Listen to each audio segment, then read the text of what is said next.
Is this thing on? Hello. Hello, everybody. How are you guys doing today? Today we're going to be covering the Berserker node, and since I figured not a lot of people are going to watch it, because so many comps from the other nodes are going to work on this one, I figured we'd do something special here at the beginning of this one, since, again, no one's actually going to see this. So, anyways, just to talk about the Berserker node, again, yes, it should be a relatively easy node, but everybody that works on other nodes should also work here. The only problem is this node has ballooned its health values in certain ways, such that it makes it a little bit hard to actually be able to kill at some times. So even though everybody is effective, it's much more difficult than the prior node, and even more difficult than some of the nodes coming after it. Instead, we're going to be looking at comps that are maybe not necessarily refund oriented in some cases, because it's a lot easier to just kill outright, but it just depends on the comp. So do keep in mind we have damage bonus, so units like Astolfo and Chen Gong are certainly good here. And even if you can't find something that necessarily works for this node, keep in mind there will always be the universal nodes. So let's go ahead and take a look. Alright, so as you guys can see coming into the Berserker node here, you guys can see we've got our standard 3-3-3 layout. Nothing too concerning other than, again, we did have a nice spike on the health of the Manticore there, up at almost 70k. Then we're looking at Fran here at 103k. So like I was saying earlier, this node is actually going to be a little bit more difficult in terms of health values, but otherwise everybody should be effective, so you don't have to worry too much about that. Again, the good news about a node like this is going to primarily be the fact that the supports are also going to be effective in this sort of thing, so you don't have to worry too much here. Overall, this node should be our bronze node, so I'm not too worried about overall necessarily having to get everything in the shop done here. Remember, you guys will have been coming off the back of that all node, so as long as you guys finish up what you need to kind of do for bronze here, you should be okay. And even if you don't, some of the other nodes will have at least bronze as a side mat, even if it's not the main mat. So for our first comp, then we're going to be utilizing an Astolfo comp. Now, again, this is going to be 6 CE, and we're going to be using a rash to handle the first wave. But because Astolfo is going to be damage bonus here, we can get away with only NP1 of him being required. However, as a 6 CE comp, do understand, guys, that this is utilizing an MLB CE on Astolfo to start him off at 50% charge. If you don't have that, you can always step down to 5 CE and instead start doing any 50% charge CE you want, including something like Dragon's Meridian. It basically, whenever you guys see this in the video, it just means that we didn't calculate any attack power or any sort of stats on the CE other than starting charge. That was it. That was the only thing that we included. So we're going to be utilizing Mage Association for a little bit of extra charge and staggered supports here, which, as you guys know, Scotty's going to have a banner probably just before Christmas here. So a lot of people should have Scotty thanks to that. So all you really have to do is find waiver, or if you manage to be lucky enough to have waiver, all you got to do is find one of those new Scotties, which should be all over the place on people's supports. So fairly nice in terms of the requirements of this node. The only concern here is going to be Fran in the final wave, living with about a little less than 2k HP and only 8% of the time, so you don't really have to worry anything about this. It's a very nice, clean, straightforward comp that shouldn't require too much investment. All right, so for our party composition here, I want you guys to start out with a front line of a Rash, Astolfo, and Waver, with Scotty on the back line. So for the first turn here, let's go ahead and use a Rash's skill 3 to charge him up to 60%. Go ahead and use the Mystic Code charge skill on a Rash as well to get him to 80%. And then let's use all the Waver skills on Astolfo now to get Astolfo to full as well as a Rash.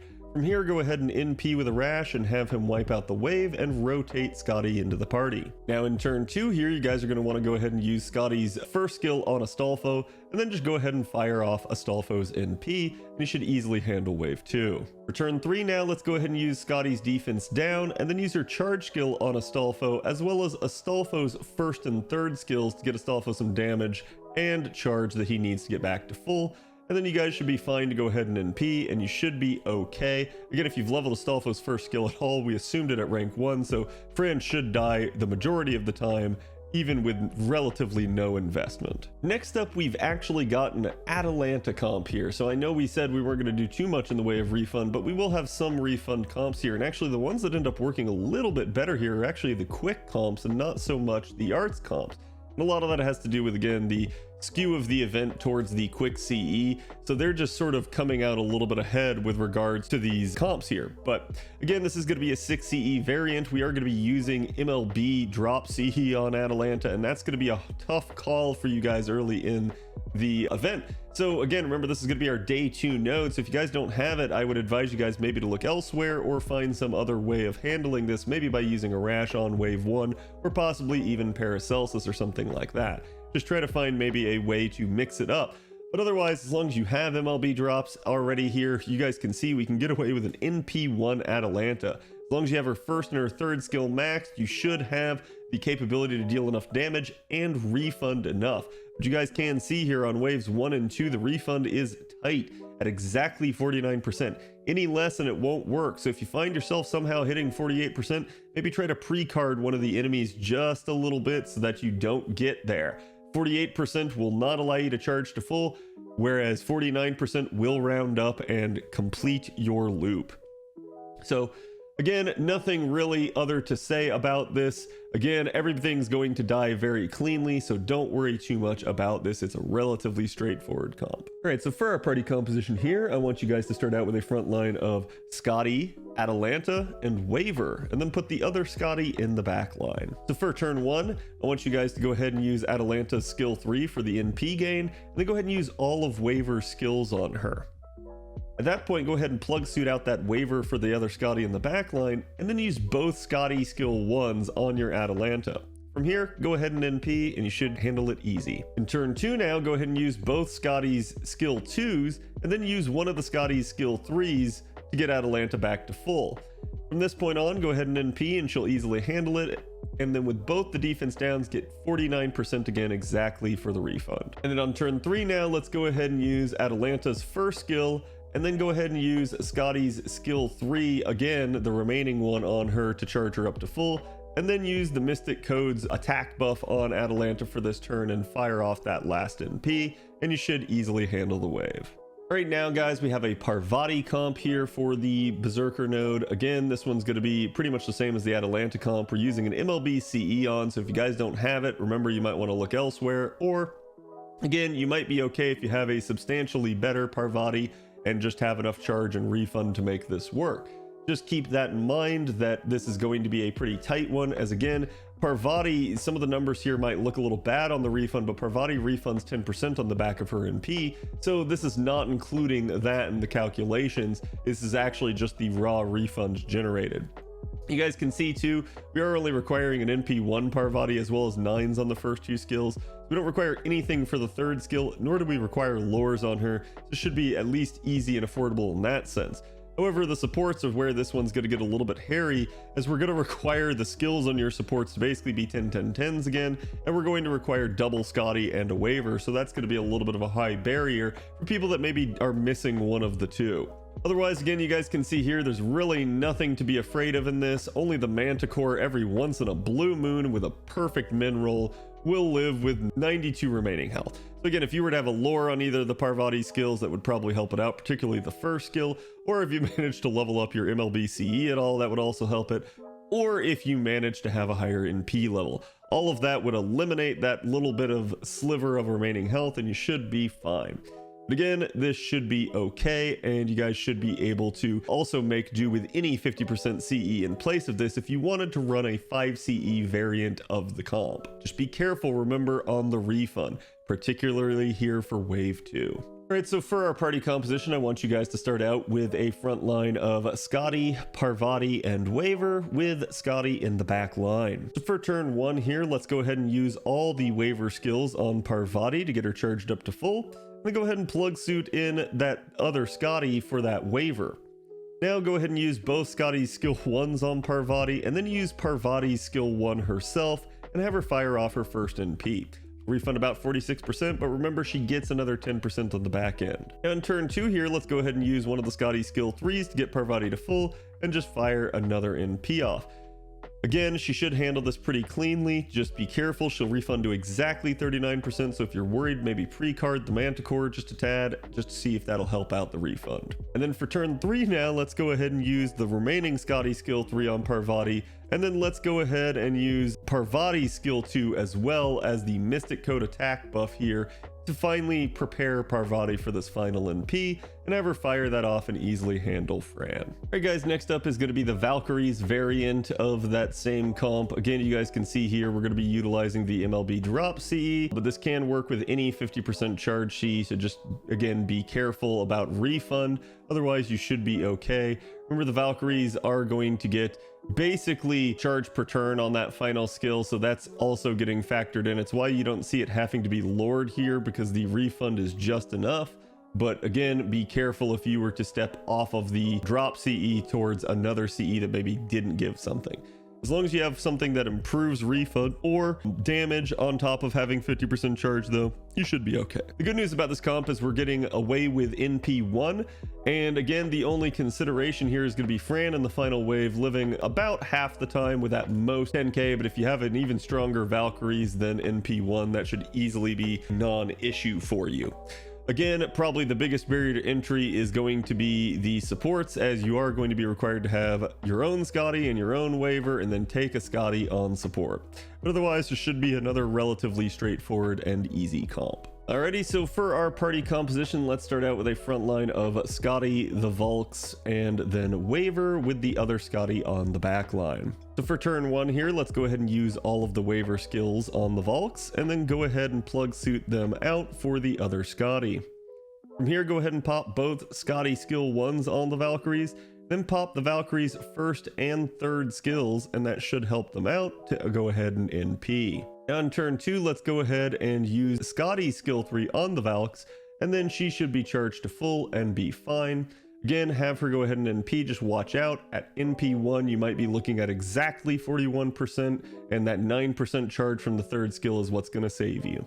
Now in turn 3 here, again, go ahead and use the last remaining Scotty charge skill, and then go ahead and use the Mystic Code attack skill and NP with the Valks one last time. You guys can use the defense downs from the Scotties here wherever you so choose. Just watch out for Fran, who will sometimes live.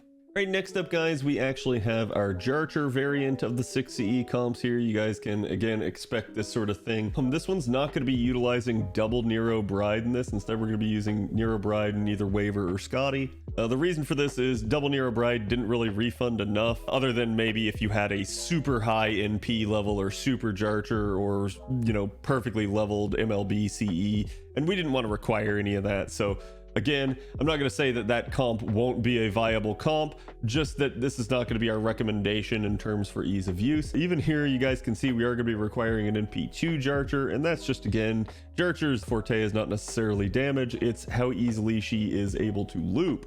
So a little bit here, that's going to be one of our struggles, is that Fran's actually going to live 15% of the time with at most 3.4k HP, which isn't too bad at NP2, but if you were to step that down to NP1, you would certainly struggle there, so that's again going to be why. The good news about this comp though is we are actually able to get away with no MLB CE, so that's going to be very nice. And then again, the staggered Nero Bride and any 50% charger there is what's going to work for you, and then we're going to be using Plugsuit as well. We do require 10-10-10s across the board on the Jarcher here to make the refund work, and 9s on the latter 2 skills of Paracelsus. However, just due to this, we don't actually have to require anything on Paracelsus's first skill for his charge. So again, this should be relatively nice in that regard. Now, it's also worth noting here that if you guys actually have an MLB CE on your Jarcher, that you guys can actually make this work with any 20% charger that can buff John and help out her NP refund.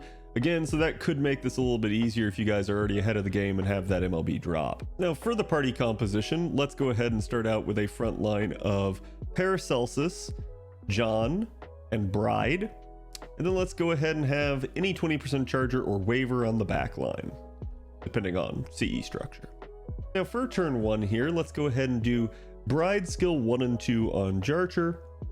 Go ahead and plug her out for waiver. And then let's go ahead and do waiver skill 1, 2, and 3 on Jarcher, and John skill 3 and 1. And then from there, let's go ahead and do Para's skills 1, 2, and 3, with the third one also going on Jarcher. And finally, you guys can NP with Para.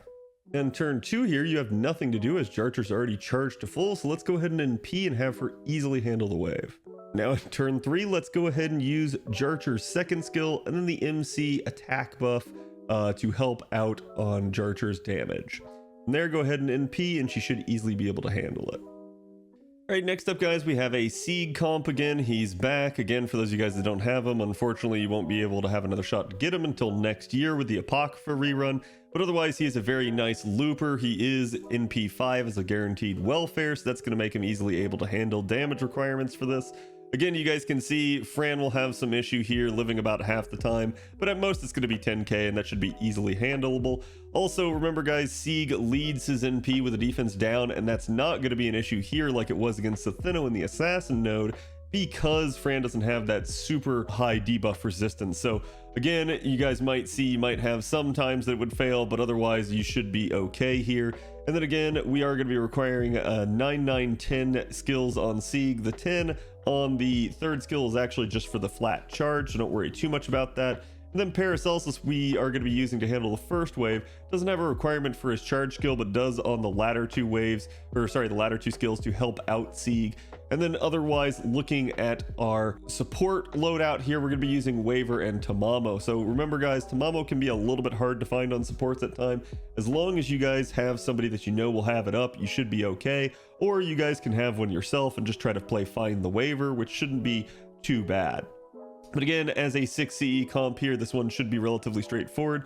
The only problem is going to be that we are going to be requiring an MLB drop C for this one. It's not an any 50% because we do have that refund requirement for Sieg that's going to be a little bit spicy there. So again, otherwise we should be okay here. This should be a pretty straightforward comp. Right now for our party composition, I want you guys to start out with a front line of Paracelsus, Sieg, and Waver with Tamamo in the back line. Alright, so for turn 1 here, go ahead and use all 3 of Paracelsus' skills with skill 3 going on Sieg. Go ahead and use Sieg skill 1, and then go ahead and use all 3 of Waver's skills on Sieg as well. At this point, go ahead and plug in the Tamamo for Waver, and then go ahead and use Tamamo's first and third skills on Sieg as well. And you should be good to go ahead and fire off the NP with Para now. And turn 2, I want you guys to go ahead and pop Sieg's second skill. That's going to help him out on the refund, and then have him go ahead and fire off his NP already. For turn 3, you guys are going to go ahead and use Sieg's charge skill here, and then the Mystic Coat attack buff, and he should handle the last wave here really easily. Just again, watch out for Fran living with at most 10k HP. Okay, next up guys, we have another very easy Chen Gong comp here. Remember, he has damage bonus, so we're just going to pretty much obliterate this node with him. We're going to be actually able to get away with Paracelsus, Arash, and him. We're going to be using staggered supports of Waver and Scotty, so you guys can actually sort of get away with taking the one that you're missing. You can double up for double Waver, but you do at least need to have one Waver in this comp, so that one's non-negotiable. Otherwise, it is a 6 CE comp with no MLB CEs being required, so this one will be another easy comp for you guys.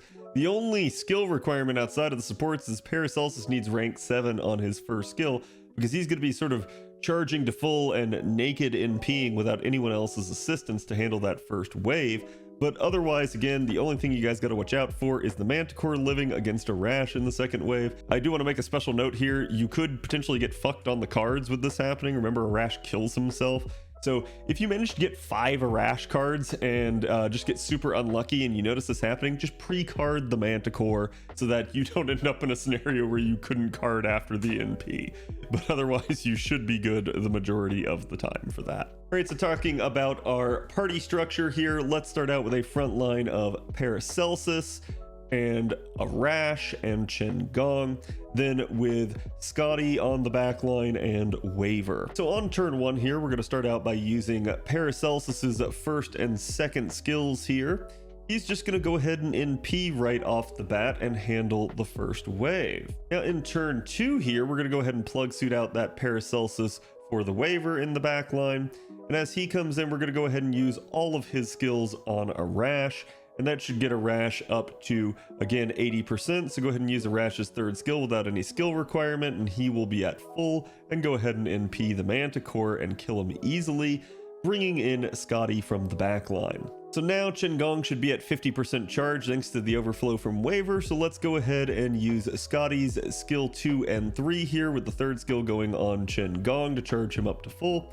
Go ahead and use the Plugsuit attack buff at this point and fire off the NP, and you should be again okay. Right now guys, for the first of our buster comps here, we're going to actually be utilizing any 30% charger, but we're going to be using Gilgamesh for the example. And then we're going to use a rash to handle the first wave, and we are going to be requiring 50% charge CE. So the problem with this is you guys could do 2 MLB or 2 50% charge CE. So this could be a 4 CE comp, this could be a 5 CE comp if you manage to have 1 MLB, or this could be 6 CE if you have double MLB already. So this could be a very nice comp in that regard. We're going to be setting this up with double waiver, but you guys can use waiver Scotty. The only requirement is going to be 1 waiver at least, so this is going to be a very nice comp in that regard. But we will be using Mage Association. You don't have to care about what level Mage Association is, because again, it's going to be primarily used just for the charge here. So the cool part about this comp is, like we said, just about any 30%er can work. You guys should be able to have multiple other options here for that if Gil isn't the only option. So just remember, we're working against Berserker, so a lot of people should be effective to use in this comp. So it should be really nice in that regard. All right, so for our party composition here, I want you guys to start out with a front line of a Rash, Gilgamesh, and Waiver, with the back line being Waiver. For turn 1 here, let's go ahead and pop a Rash's skill 3 to get him to 80%, and then pop the first Waiver's second and third skills to charge him up to full and have him NP. He's gonna die and rotate the other Waiver in. And now here in turn 2, let's go ahead and use Gil's first skill as well as his third skill to charge him up again to full and have him go ahead and fire off his NP. And turn 3 here, let's go ahead and use the waiver skill 3 to get him 30% on Gil. We're going to use the other waivers 1, 2, and 3 skills on Gil to get him again charged up to 80%, and then use the Mystic Code charge Gil to get Gil finally up to full, and then have him fire that NP off one last time and have him easily handle Fran even at NP 1. Right, next up here guys, we have an Ishtar comp, or any 50% charger.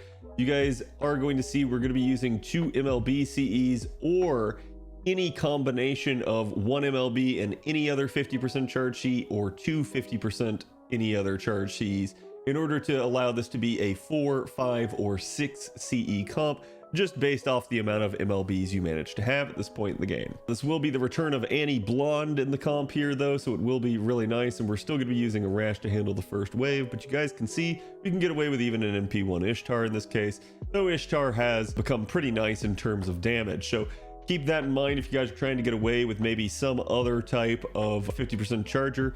They may or may not struggle, they may or may not be fine. Just again, this is sort of meant as a nice template for you guys. So for the party structure here, I want you guys to start out with a front line of Ishtar, a Rash, and Waiver, with Scotty on the back line. Now for turn 1 here, let's go ahead and use a Rash's skill 3, and then go ahead and use Waiver's skill 2 and 3 to charge a Rash to full and have him NP. As he dies, he's going to rotate the Scotty in from the back line. On turn 2 here, go ahead and use Ishtar's skill 1 and 3, and then go ahead and use Waiver's skill 1 on her to get her charged up to full, and then have her go ahead and NP the second wave. Now in turn 3 here, let's go ahead and use Ishtar's second skill here for charge, and then go ahead and use Scotty's third skill for charge and NP with Ishtar. You guys can also use the Anni Blonde buff. You guys can also use the defense down and as accordingly needed. All right guys, for this last comp, we're going to be utilizing Bunntoria, aka my waifu, Lancer Artoria Ruler. The beauty of this comp is she is going to work at NP1. We're going to be having Chen Gong handle the middle wave. The problem with this one is going to be we are using MLB drop Cs, but again, it's just structured like the other buster comps, where depending on the number of MLBs you have, this could be a 4, 5, or 6 CE comp, and you guys can just use that accordingly to help each other out. We're going to be using double waivers here, but you guys can get away with Waiver and Scotty if you want to stagger it so that it'll help it. But again, double waiver should be a little bit nicer in this regard. As we look at the comp, there's nothing too much to explain. Nothing will live even with NP1 Bunntoria. We do require 10x10 on her skills, but again, a lot of this is going to be utilized in a weird way for this comp, so just pay attention as we go through the turn order. Another thing to note here, guys, we are going to be utilizing the New Year's Mystic code for this one for the 10% charge and NP damage up. So we're not using Plugsuit, and so we're going to be able to get away with the waiver rotations by virtue of Chen Gong yeeting one of them. So the party structure is going to be very specific according to that. All right, so for our party structure, we're going to start out with a front line of Waver, Chen Gong, and Bunny. And then on the back line, I want you guys to put your other Waver or Scotty. Now here on turn 1, let's go ahead and use Waver's skill 3, and then Bunny's skill 1 and 3, and then go ahead and fire off Bunny's NP to handle the first wave. In turn 2 here, let's go ahead and use Waver's skill 1 on Chen Gong and skill 2, and then that should charge Chen Gong to full and have him go ahead and fire off his NP now, and he should easily be able to take out that wave as well as rotate that Waver out for another Waver or Scotty on the back line. Now in turn 3 here, let's go ahead and use Gong's skill 2 and 3, one of those on Bunntoria, and then let the Waver or Scotty fire off all of their skills, particularly on Bunny, to get her up to full, and then go ahead and use the Mystic Code charge to finish her off on that charge, as well as the NP damage buff to help out her damage. Go ahead and fire that last MP off, and she will easily handle it even without the Bunny jump buff. Alright guys, that's going to be a wrap for this one. I hope you enjoyed it. Again, this should be a very easy node for a lot of people. If you didn't find a comp here that works, please understand there are a lot more comps. The Berserker node was a little bit too easy to do, and we tried to pick the best ones, the ones that were most changeable for you guys, so that you guys could come up with some nice solutions yourself if you maybe don't have the exact specifications. But do remember there's also the universal looper video and user video for that, so that's going to help you guys out if you don't have again a comp for this. And as always guys, we'll be back with the next video. I believe that will be the caster video after this, so check that one out next. And then again, as always, you guys can check me out on Twitch weeknights at 7 p.m. where I always stream FGO, and you can always feel free to join the Discord or follow me on Twitter as well if you guys have questions. So see you guys for the next one, and have a good day.